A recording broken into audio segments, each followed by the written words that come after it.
पोलिसांच्या सतर्कतेमुळे खुनाचा डाव उधळला। मिरज सिव्हिल हॉस्पिटलमध्ये खून प्रकरणातील आरोपीवर खुनी हल्ल्याचा प्रयत्न, एक आरोपी ताब्यात, रिव्हॉल्वर आणि कोयता जप्त। मिरज शहरात आज दुपारी थरारक घटना घडली। निखिल कलगुटकी खून प्रकरणातील आरोपी सलीम पठाण आणि चेतन कलगुटकी यांच्यावर मिरज सिव्हिल हॉस्पिटल परिसरात खुनी हल्ल्याचा प्रयत्न करण्यात आला। मात्र पोलिसांच्या सतर्कतेमुळे मोठा अनर्थ टळला। या प्रकरणात पोलिसांनी आरोपीला ताब्यात घेतले असून त्याच्याकडून एक रिव्हॉल्वर जप्त करण्यात आली आहे। तसेच हल्ल्याच्या ठिकाणी एक कोयता देखील पोलिसांना सापडला आहे। दरम्यान या प्रकरणातील अन्य 3 हल्लेखोर घटनास्थळावरून पसार झाले आहेत। खून प्रकरणातील दोन्ही आरोपींना वैद्यकीय तपासणीसाठी आज मिरज शासकीय रुग्णालयात आणण्यात आले होते।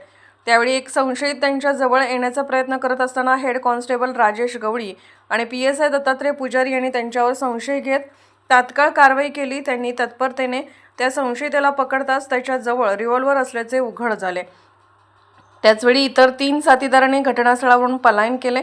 पोलिसांनी परिसरातून एक कोयता जप्त केला आहे। प्राथमिक माहितीनुसार आरोपींनी आधी एकाने गोळीबार करून हल्ला करायचा आणि नंतर इतरांनी मदत करायची असा कट रचला होता। मात्र पोलिसांच्या सतर्कतेमुळे हा प्रयत्न अयशस्वी ठरला। घटनेनंतर संपूर्ण सिव्हिल हॉस्पिटल परिसरात पोलीस बंदोबस्त वाढवण्यात आला असून सर्च ऑपरेशन सुरू आहे। घटनास्थळी उपविभागीय पोलीस अधिकारी प्रणिल गेल्डा, पोलीस निरीक्षक किरण चौगले आणि सहाय्यक निरीक्षक संदीप शिंदे दाखल झाले असून हल्ल्याच्या प्रयत्नामागील पार्श्वभूमीचा सखोल तपास सुरू आहे। या घटनेमुळे मिरज शहरात एकच खळबळ उडाली आहे।